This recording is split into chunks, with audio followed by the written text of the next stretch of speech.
Hello. Can you guys hear me? Can you type in the chat?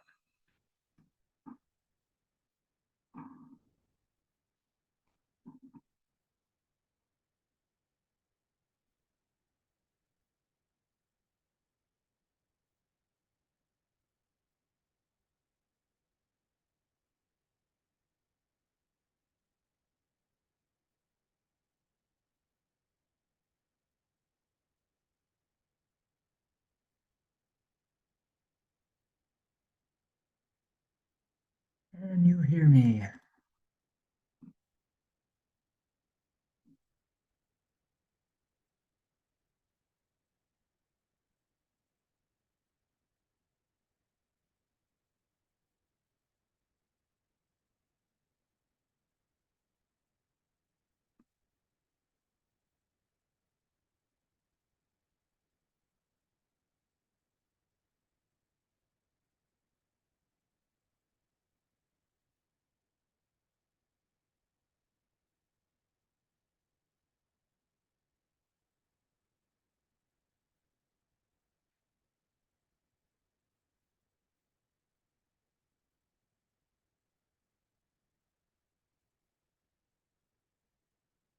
Can you guys hear me? Can someone type in the chat? Say yes or no. Hopefully yes. Hi, Brian. What up? Yo. Long time no see. How are you doing? I know it's been a minute. This is really cool what you started. Thanks. Yeah, trying to make it a real thing. Have you been on any How's it been mountain going so trips? far? What was that? No, not since Rainier. Jordan and I tried to do. We had plans to do Shasta, but the timing that I was back in Washington. I'm in Chicago right now, but the timing that I was back in Washington was like, it was too late. Everything was melted, and it was too hot and gross, and we gave up. So, we've got bigger plans for next year though, so we'll see. Oh, rad. Well, let me know Yeah, what you guys end up doing. Send me photos. I want to yeah, see some I photos. will for sure. We've absolutely forgotten everything that you taught us, so we're Oh, gonna need a refresher. oh. Well, that's not you. Yeah, come for a refresher. We'll do another course. Um, Yeah, oh, I yeah. see some other familiar faces. It's rad. We're just waiting a little bit longer, see if people can get in the chat. Where's everyone from? Anyone? Seattle, Washington? That's my guess. I live in New York, What up, Brian? I'm in Texas. Texas, I'm in Georgia. Georgia. I'm also curious while we're waiting for people to join, how people found this webinar. And if you don't want to unmute yourself, you can just type it in the thing too. For me, it was Reddit. Facebook. Reddit. Someone is the Reddit. What? Nice. What about Facebook? It was just on there somewhere. Yeah, I think it just came across my feed. Cool. Yeah, I just spammed it on a bunch of random hiking pages. So. Maybe that's where you saw it. Apparently, it worked. Yeah, that's good. Kevin's my buddy. I know how he found it. And then Hannah and I went up Mount Baker. So I know how she found it. Cool. Well, I don't like waiting for people. So we're just gonna get started. This is a Zoom chat about just how to be efficient in the mountains, how to plan your excursions out in the Alpine, and hopefully you already do a lot of these things, when you're planning to go outside, whether you're just like into backpacking or if you like climbing or if you're already into alpine climbing. Hopefully, like there's a lot of these items that I'm talking about that you already implement into your planning process, but hopefully you actually learn something within this webinar and take it with you for your next adventure. I guess to start, my name is Brian. I own access to Alpine, which is a new company outside of the Bellingham area. I encourage you guys to check out our website. It's just access.alpine.com. I guess y'all had to go there for signing up for this. But scroll around, look at what we do. We mainly do like mountaineering, crevasse rescue, alpine climbing, and that kind of stuff. I personally have been a guide for the past 10 years, working for other companies around the Pacific Northwest, and then other companies in Utah and Colorado, and kind of all over. So I've been guiding mainly like technical rock, as well as glacier mountaineering and alpine climbing for a while now. And I love getting people outside and getting people familiar with that kind of terrain. And doing this Zoom chat is sort of one piece of just trying to make all of this more accessible for everyone.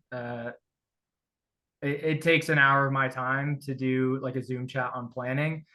And I think it's well worth it if someone's trying to get out into the mountains. I'd rather them be able to learn these things than just like, I don't know, learn things the hard way. So this is one of my ideas is I'll just do a monthly chat about any specific topic. I started with a very broad topic of just planning. And today, essentially, I'll talk about a lot of different items from like physical preparation to like mapping the route you want to take, or maybe just how to type up a itinerary and that kind of stuff. All of those different topics though could honestly warrant their own chat. Like I could talk for an hour about Caltopo easily, no question. Or just like mapping in general. And that's the case with like a lot of these topics. So hopefully y'all join us again next month for whatever topic we do next. Okay, let's jump into today's topic though. So enhancing the alpine climbing experience through planning and just planning in general. So planning a trip in general, how to do it, where to look, and some nuances that might help just help you plan quicker, more efficient, and get maybe more current information about specific routes. Something that comes to mind is like Mount Baker. The conditions of Mount Baker change all the time. And it's nice to have the most current conditions before going up there, because then maybe you'll bring a lighter sleeping bag, or maybe you won't. Maybe you'll bring a heavier sleeping bag because you know it's going to be cold. But hopefully you learn some tricks in this for your planning. So step one, I sent out an itinerary for people. I don't know if anyone downloaded it, but it's just like what we're going to talk about today. And the first step is planning essentials. It's essentially just the first step of planning is like objective setting. So setting your goal of what you want to do. And it's not necessarily like I want to summit Mount Baker. Maybe it is that. That's cool. But maybe it's like I want to go out with my friends in the mountains and have a good time. That's like a much more attainable goal than like a particular summit, because the summit will very much depend on weather and all sorts of other things. So but determining your goal. So maybe it's the summit, maybe it's just like exploring a new area, maybe you're like psyched on photography, or like maybe you're a skier and you just want to like ski some good snow. All of those things will determine what you're like, where you're going to go. I encourage everyone to talk with your partners about like what your goals are. I went out climbing today and I very pointedly expressed my goal for today is to have a good time rock climbing. That was my goal. That was my whole goal for today, and I accomplished it. We climbed like a bunch of pitches, and it was super fun. And we climbed a couple routes, and it was great. But my main goal was just to have fun. If there was a big party on one of the routes we wanted to climb, then I could still be able to accomplish my goal by just like pivoting and doing another route, right? And hopefully this is something that I don't know, maybe you already do. Hopefully. Okay, objective setting. So have a goal, have a plan. Mental preparation, physical preparation, and logistical preparation. Those three things I think entail a lot of, like, if you think about them when you're planning, your plan's gonna be better. So mental preparation, this is very much the case for like technical rock climbing. I find people get in their heads a lot with mental prep, but make sure in your objective, in your goal, you're not stepping too far outside of your comfort zone. I tell people this all the time in the mountains, but I love getting people out of their comfort zone. I don't love pushing people into like a traumatic experience.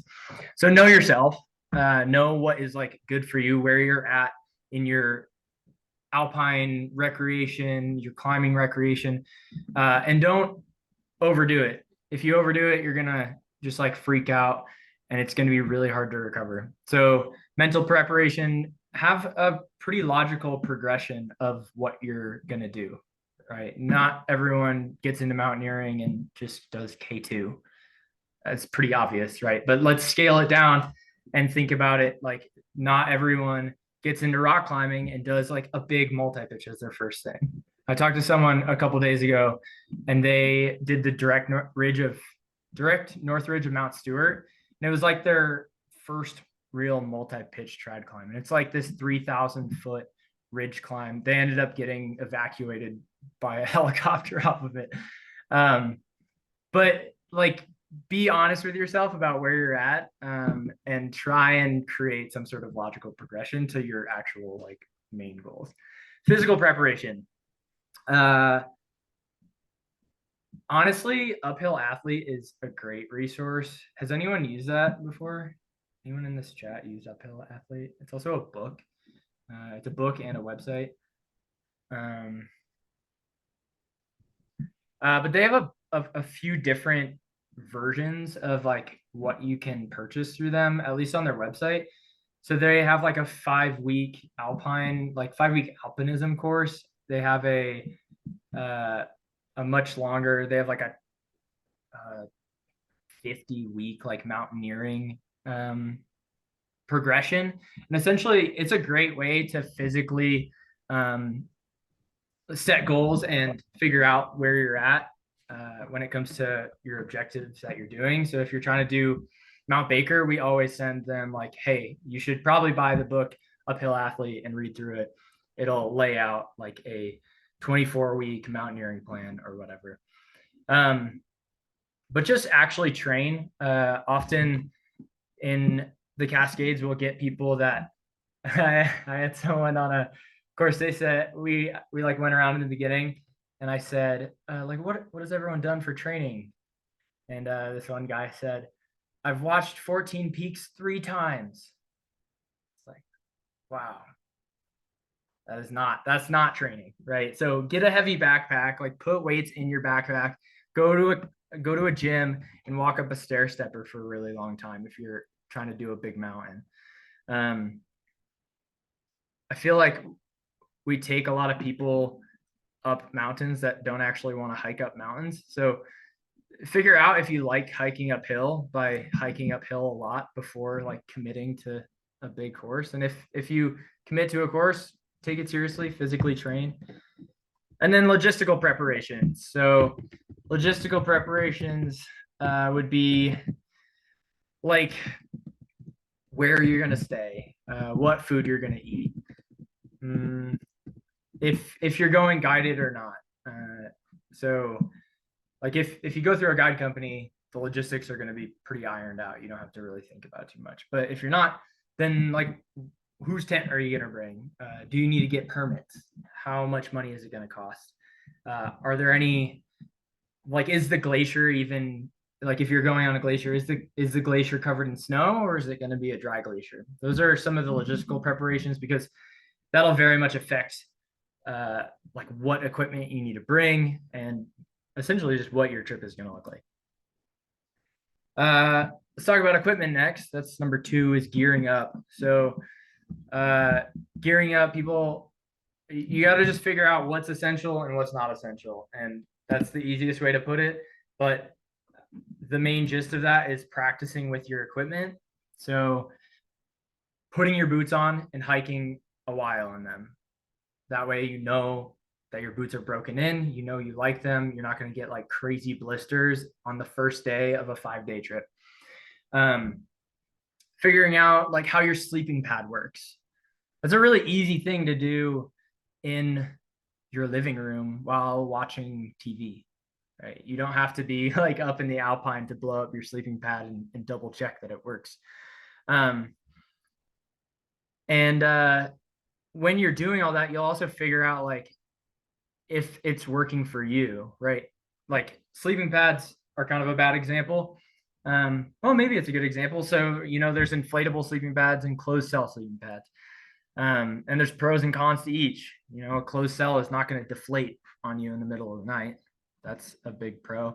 Inflatable pad potentially could.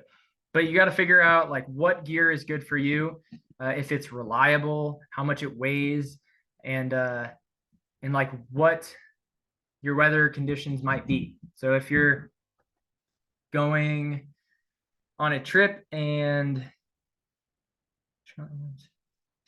if you're going on a trip and you bring your solar panel, that's probably not necessary. We see that a lot. But maybe bringing like a battery pack instead would be a little bit more beneficial for you. And maybe it could be optional, but it might be essential. Maybe you're charging like your inReach with it, or you're recharging your phone. Then I would call that essential. Like having a battery pack to recharge those things is quite important. Ultimately, it depends on what you're doing, but familiarizing your gear is like the main thing. Familiarizing yourself with your gear. How much weight should be in your pack? Better way to think about it. Yeah, Nathan. Nathan asked if there's like a set amount of weight that you should have in your pack. And yeah, like you said, also Nathan, it is very relative to the trip.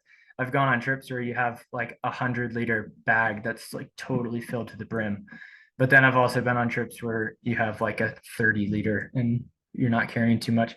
I think once you've gone on enough trips, you'll be able to like pick out things you don't need. Things you don't need off of the top of my head that people bring are certainly like solar panels or like extra camp shoes. On like in the Pacific Northwest, we often don't have to bring water filters. I'm not going to say that you don't need it, but that's like a easy way to save weight, especially if you're going like up into glaciated terrain. The water's coming right off of the glacier. That's what Dasani bottles. You don't want your backpack to be heavier than you can handle. I guess that's a good rule of thumb, Nathan. If your bag is like 40 pounds and you've trained for 35, then that might be a little bit too heavy. Or if you've been training like crazy, then it's okay if you're on like a 5-day trip for your bag to be somewhat heavy. Sorry if that didn't answer your question. And then, yeah, how to choose the right gear. It comes down to weight, reliability, and weather conditions. So weight is what we were just talking about. If you're on a long route, like I mentioned, the direct north ridge of Mount Stewart, that's a multi-day route for some people, but you'll have to go super, super light. You're not going to want to bring a tent. You're not going to want to bring like superfluous things. And weight and weather conditions kind of go hand in hand. You're just not really going to do that route if the weather is bad, right? You don't have a tent. because you're not going to climb that route. You're not going to climb 3,000 feet in a day while carrying a tent. And you're also not going to climb while it's like raining. So kind of checking your weather and being conservative with weather will also affect your gear a lot. And then reliability, we kind of talked about that with the sleeping pads.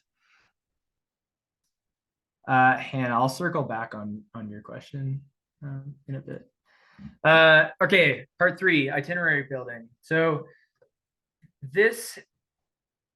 I love building itineraries. I guess I'll start with that. And I'll show you some examples of some itineraries that I've built in the past. Do people build itineraries for trips? Or is that just like me being a nerd? Like when you go on a recreational trip, do you write out a plan of what you want it to look like? Are you saying like what time you should be at what location? Yeah, just- maybe sometimes I write that for sure. But just having like a written plan. I have a few examples. So I guess my first example would be this one I wrote for Mount Stewart. I keep mentioning it. And I highly recommend that route. It's super fun. So, and a lot of my itineraries will have some sort of variation. This is a very simple itinerary. This is mainly a climbing route. You're climbing a bunch, but on here, the first thing I'd recommend if you use Google Sheets is make it pageless. So notice how there's not. Can you guys see my screen? Yes. Notice how there's not pages. That makes it really easy on your mobile device because you're not like flipping through pages. It's just like seamless. Anyway, this one I pretty much just copied everything I found on the internet into one cohesive document that I can look at on route. So it starts with photos that I found, right? It starts with a map of where I'm going. And then it continues on, talk about the location, an exact like description of how to get there. Then it has some random notes from Mountain Project and then some recent comments. And I'll show you how to find these. These aren't actually comments on Mountain Project, they're people's ticks, but it has like this person did it in 20 hours and there's plenty of water right at the base. And that was from August 19th. So that's like a pretty notable thing. Like, okay, I don't have to carry a ton of water. Anyway, I have it all laid out here. My route, some photos of it. I don't know, the date, trailhead. That way, when I open it on my phone, I literally just click it and I can go there. I don't have to scroll around looking for things in the field. And then I also have like a CalTopo map, which we'll get into in a bit. This is a different kind of trip, so it'll look different. This is a El Potrero Chico trip. Potrero is a place in Mexico that's got really good sport climbing. But notice how on this one I wrote the objectives. So this was a trip with my dad. Notice how these objectives are not summit based. They're not like, I want my dad to do this exact route. It's just like, I want to show my dad what like El Potrero Chico is like and have him have a good time. Like that's my goal. And I can have like route goals that might be different options to facilitate these things. But these aren't my goals for the trip.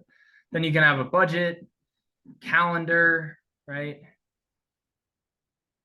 This is sort of what Sean was saying, like what you're doing and when. A budgeted rest day that you can move around is always a good idea. And then gear list. Right. And if you have multiple people, you can add people onto this. And that way it's pretty clear what people are bringing. And then here's another one. This is also a different type of trip. So the Grand Giraffe is a route in El Dorado Canyon. This is actually my trip plan for today. So we were going out climbing today. and the plan was to do the Grand Giraffe. This one's a little bit guidey specific, so it's like at the car, you're doing this checklist of things to make sure people don't forget things.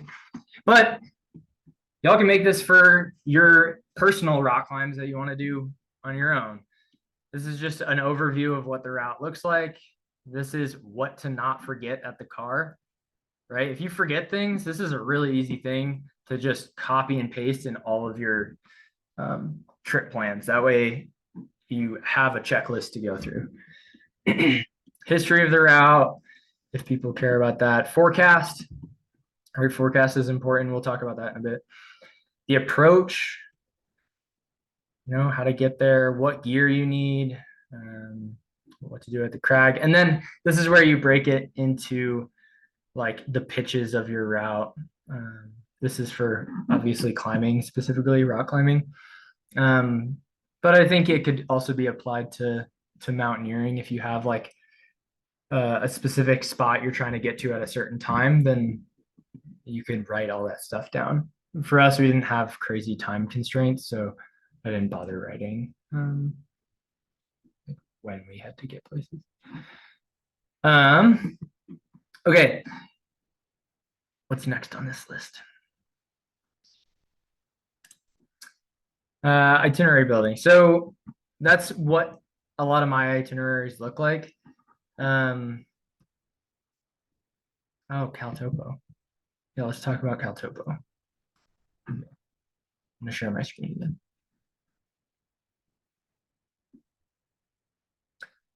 Dun, dun, dun.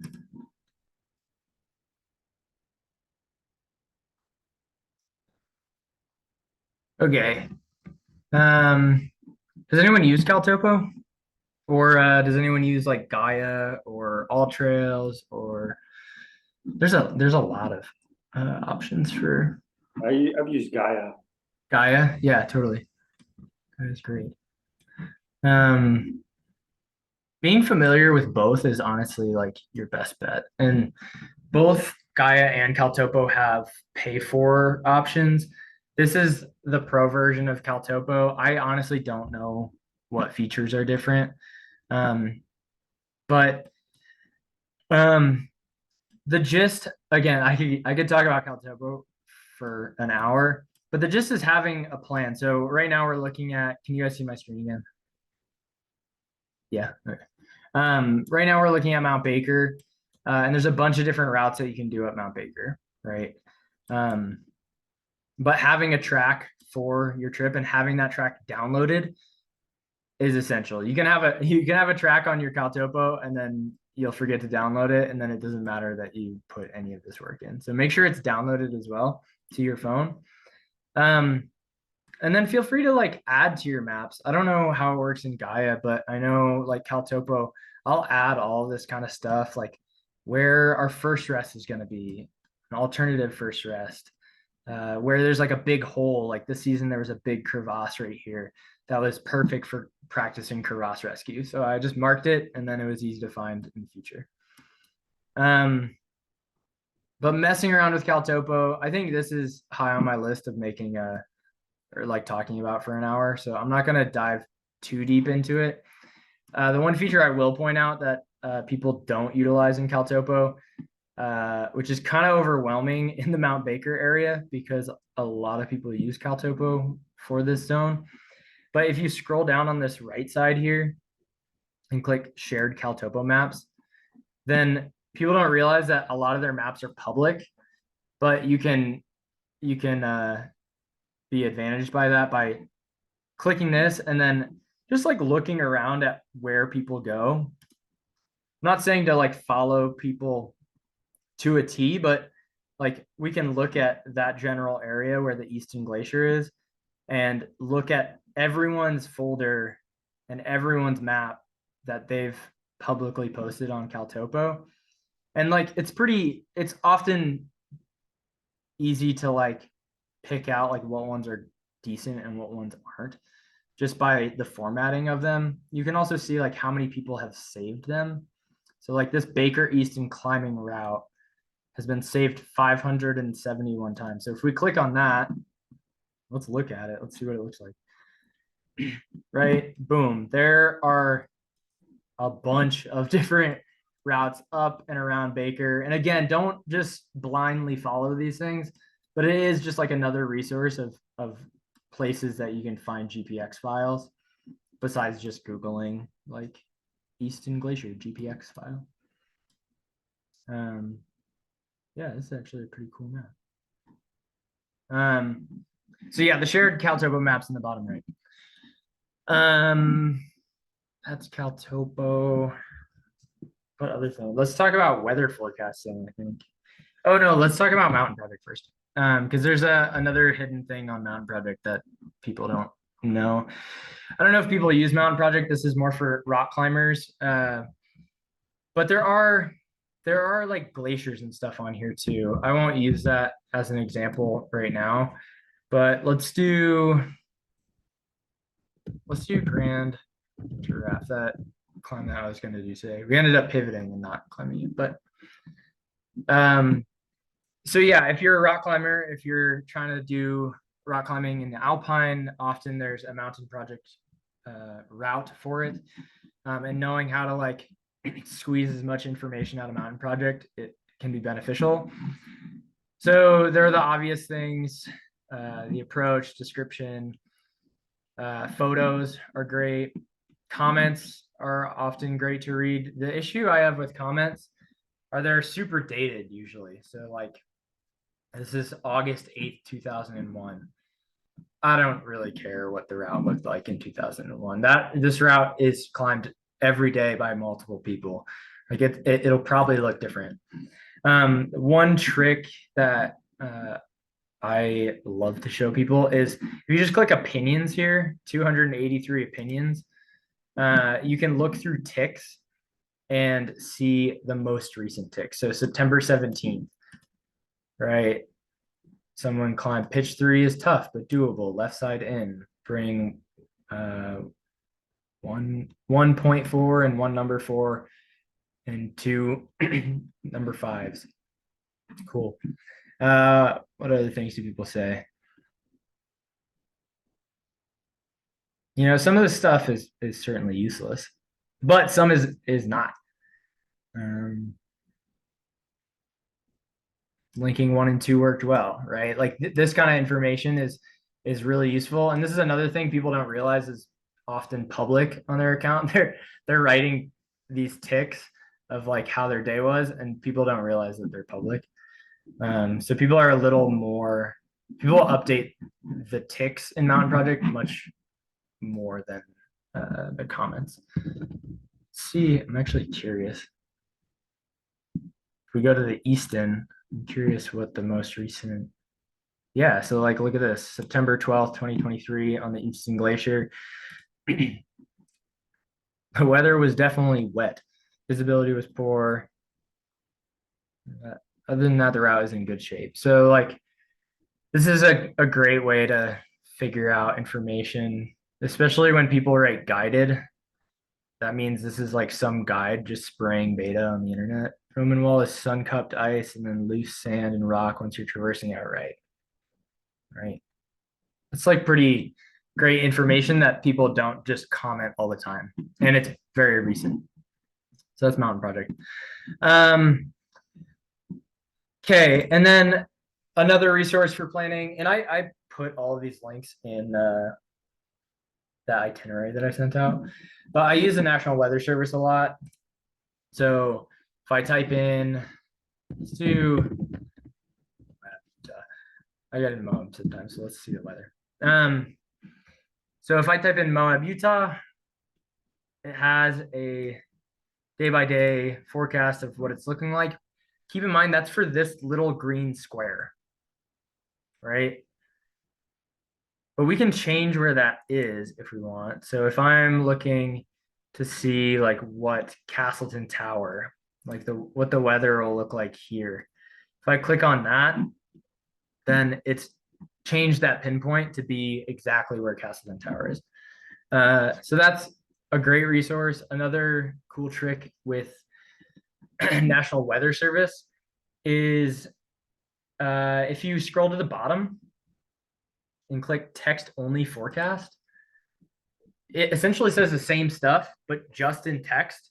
And often when you've got like iffy service, when it's like spotty, your phone will download this, but it might not download this page, which has all these little widgets and stuff and like all these fancy tools.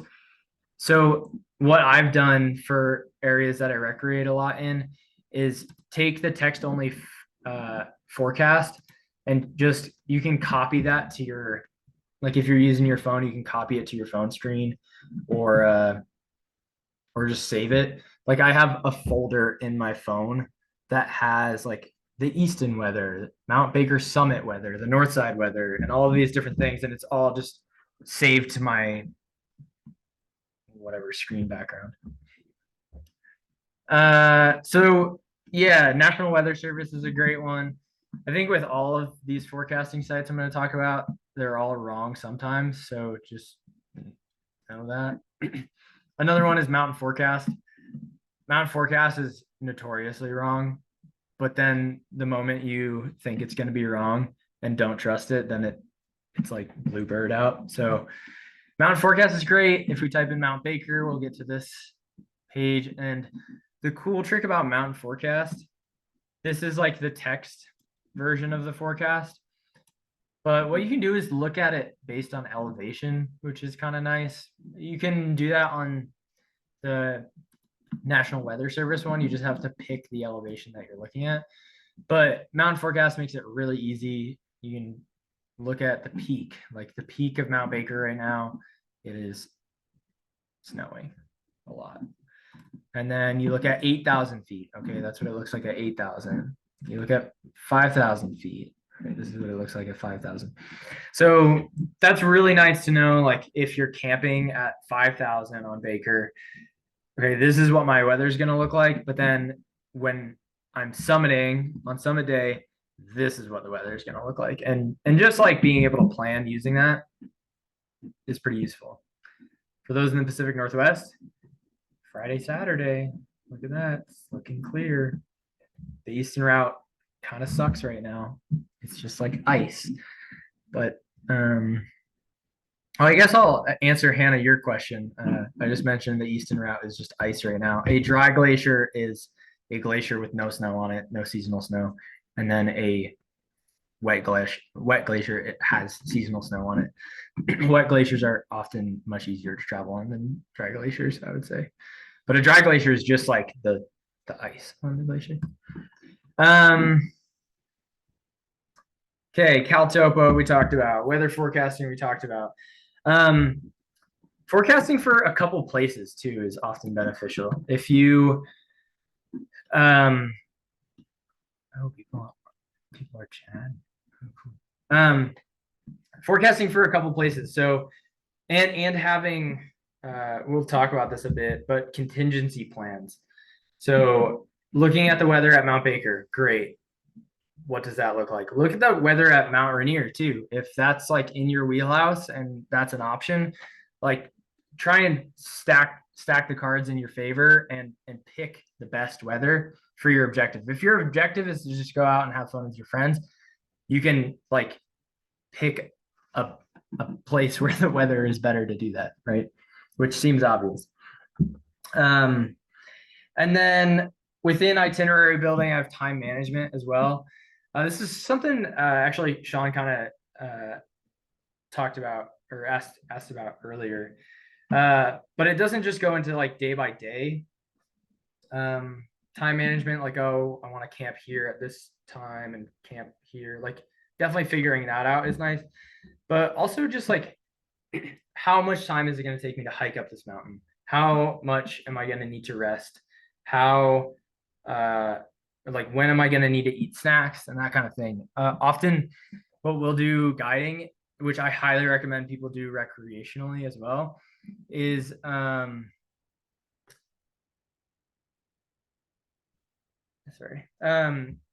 is we do an hour hiking and then a 10-minute break.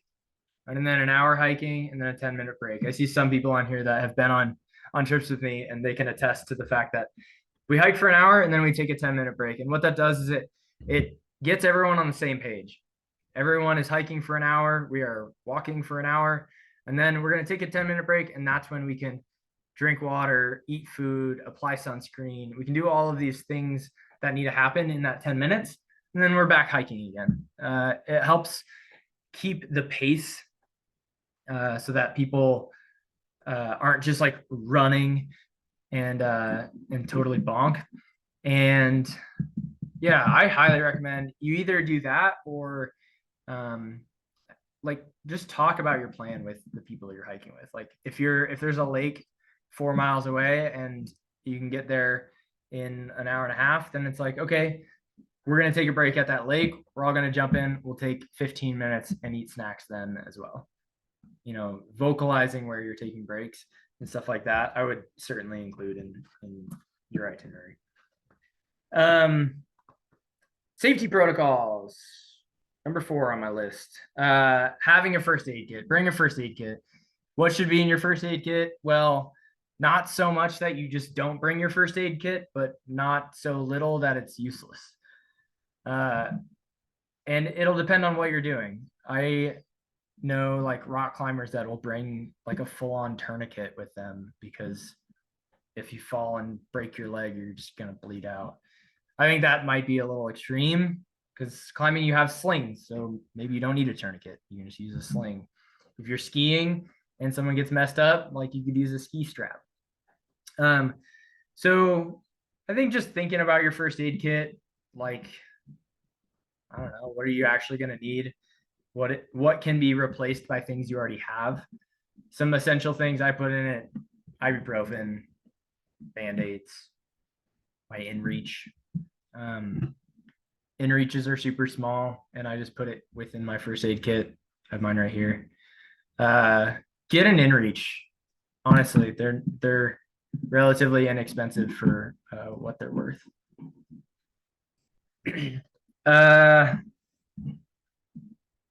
Know how to use your first aid kit. Do some sort of first aid CPR class. Hopefully people have done that. That's like very basic. Do a wilderness first aid or a wilderness first responder class. All of those things are things professional companies require for their guides, and there's a reason for it. If you're recreating in the mountains enough, y'all should go through one of those courses. That way you know what to do if something happens.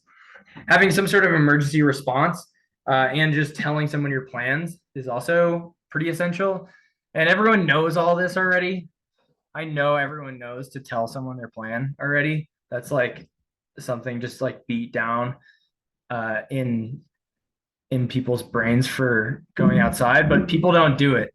People know we should, and then they don't do it.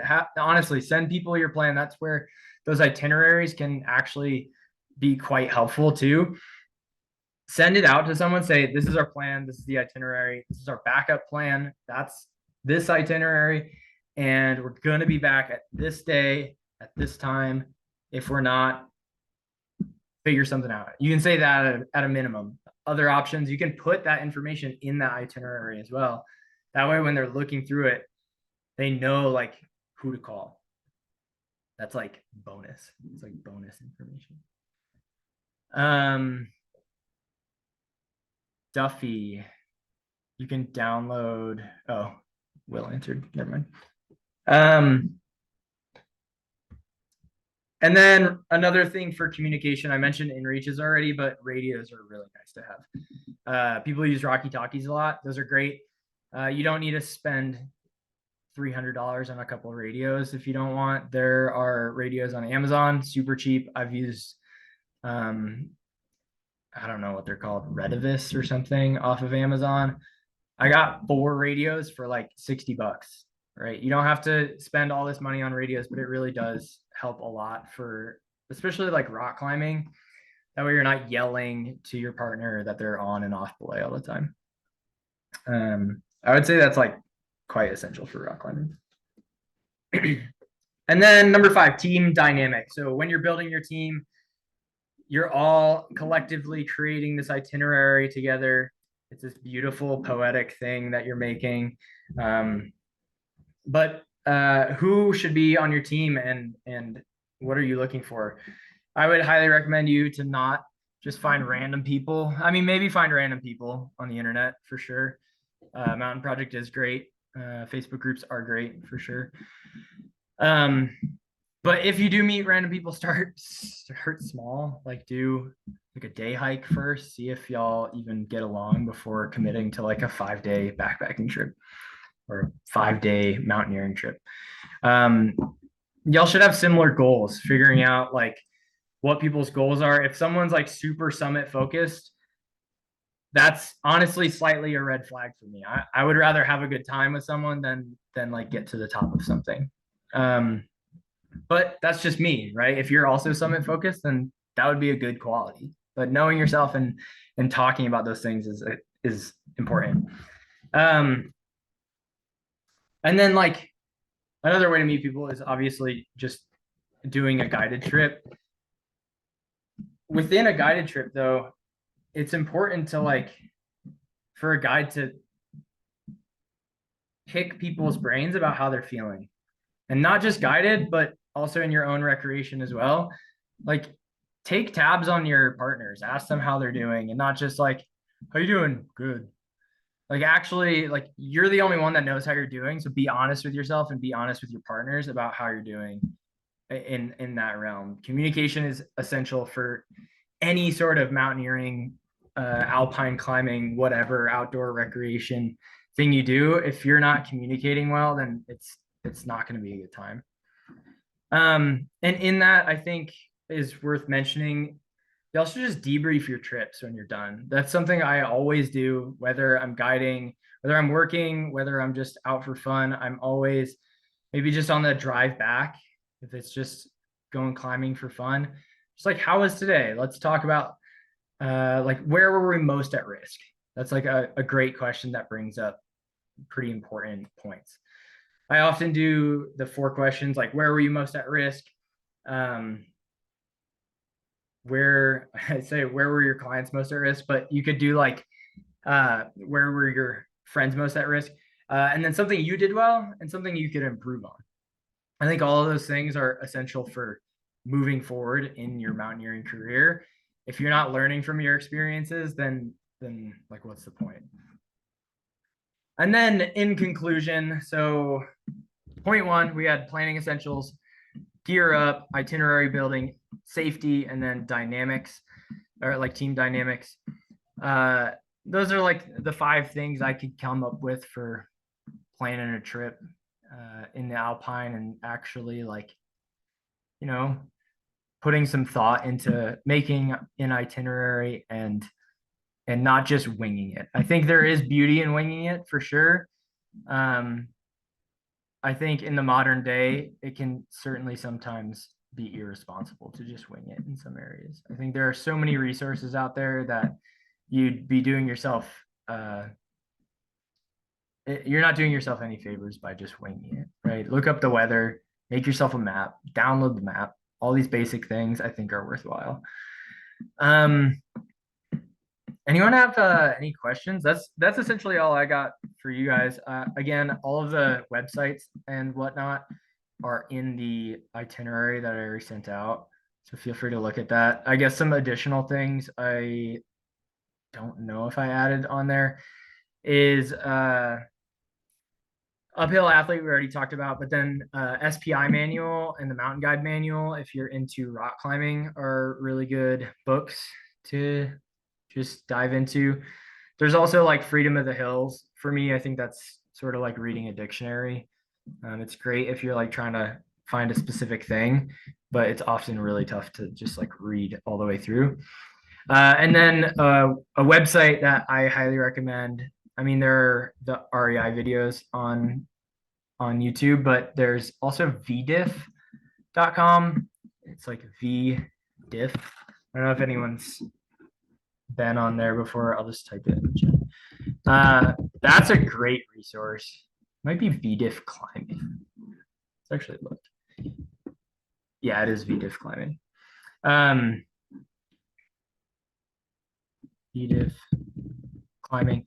That's a great resource for mountaineering, alpine climbing, rock climbing, aid climbing. They have tons of information and tons of free information on there. I encourage anyone to look at that. And then the last thing is if you're trying to learn more, you can just hire a guide, obviously. My partner described it as tutoring for your mountain experience. I thought that was kind of good. And then I guess let's just open the floor for questions. If anyone has questions, clarifications on any of the ranting that I did, do you have any tips on getting into trad climbing? Oh, for sure. Besides like hiring someone for a day that knows their stuff, find someone who knows their stuff. I think a lot of people get into trad climbing in a very poor way of just like going out with their homies that also don't know anything. Find a mentor. Mentors can teach you a lot, and that'll go a long way. I think finding a mentor, finding a partner that is down to like go out with you a lot. You might be able to learn a few things from a mentor, but if they don't want to go out with you regularly, then it's hard to actually like solidify that information you learned. A way I got way better at trad climbing was actually through aid climbing. And I wasn't even that into either of them at the time, but I wanted to get better at trad climbing. So this is probably not something I should recommend, but I just set up like a top rope essentially. Someone was belaying me, and I just put in a piece, clipped a sling to it, and stood in it. So what you're getting through that is you're placing a lot of pieces, because you'll place a piece, stand in it, and then you'll place another piece, stand on that. So you're placing a lot of pieces for 100-foot route, right? If you place every 3 feet, then that's a lot of placements that you're testing, and you're getting constant feedback of your placement. So when you're standing onto it, you're looking to see how that piece might move, if that piece actually holds you, right? If you're on top rope, it's pretty low consequence. You're not going to go anywhere. And that certainly was really helpful when I was getting into trad climbing. Any other questions, comments? Oh, or suggestions for a topic for next week? I'm leaning towards either diving into Caltopo and how that works, or talking about rappelling, like climbing rappelling, which are kind of two totally separate topics for sure. Will says rappelling, nice. But they're two things. we're divided. Yeah, I'm pretty passionate about teaching people rappelling at the moment. I just had a friend pass away in a rappelling accident, so I would love to talk about how to rappel better. I'd also be down to dig into Caltopo. So I don't know. Thank you, Nathan. Anyway, if you have opinions on what one we should do, shoot me an email. Oh, now everyone's giving those. It's okay. All right. If anyone else have any other questions, comments, I'm gonna wrap this up. Do you could you like expand on training for mountaineering? Training. If you have Yeah, any- like physical training. Yes. Yeah, I think, I mean, honestly, the main thing is just actually doing it. And maybe it's just the people that go on guided trips on like the 3-day, the intro courses, but actually train, like take it seriously. I would say the biggest thing I've seen people find success in is literally getting their backpack, putting their boots on, and going to a gym and going up the stair stepper. Or if you're in a place where you can like actually go outside, then do it. But just like go up a mountain and have a bunch of weight in your bag. What shuts people down the most on a lot of mountains is just not being able to carry weight. So that's what I do. I mean, I don't train too much during the mountaineering season because I'm just going up and down mountains a lot. But to stay in shape, for sure, just like hiking a lot, getting a lot of vert in, actually like going up as opposed to flat. You can hike 5 miles on a flat road and you won't see as much much of a workout as if you were to go up. If you're super psyched on like going up mountains, then go up mountains and bring heavy packs. And even just day tripping. Just day trips with heavy packs before committing to like a multi-day trip. I don't know if that answered your question. I have a comment I can add to that. Yeah, go for it. I've been reading Training for the New Alpinism, which is I gotta look up who the authors are. It's a big fat old textbook. But it has a lot of really interesting information on like the physiology of training and specifically for alpine mountaineering. And has gotten into a lot of like the science of it and like how to cater that for you and like build a really specific training plan for you. So if that's something you're interested in, I found it really helpful. I'm only like a third of the way through it, but it's been a really helpful resource. That's sick, Hannah. That's the same. The uphill athlete guy, Steve House, wrote that book. Yeah, Yeah, it's the same people. Yeah. totally. Okay, thank you.